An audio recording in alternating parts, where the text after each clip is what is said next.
ఏదైనా ఒక పని కొత్తగా చేయండి, మిమ్మల్ని మీరు తెలుసుకుంటారు అని చెప్తుంటే ఏంటో అనుకునేదాన్ని ఇన్ని రోజులు. నాకు అర్థమైంది, నేను డైలీ ఎన్ని కొత్త విషయాలు తెలుసుకుంటున్నానంటే ప్రతిరోజు అరే ఇది నాకు తెలియదే అని అనుకుంటున్నాను. ఇంతకు ముందు ఏంటంటే డైలీ బేసిస్లో వినేసి వదిలేసేదాన్ని, నాకు ఏదో విషయం నేర్చుకున్నట్టు అనిపించేది కదా.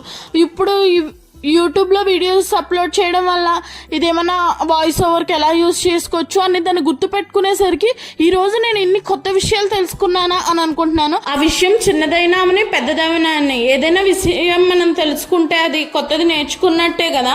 అది లైఫ్లో మనకి ఏదో ఒక టైంలో ఏదో విధంగా ఖచ్చితంగా ఉపయోగపడుతుంది.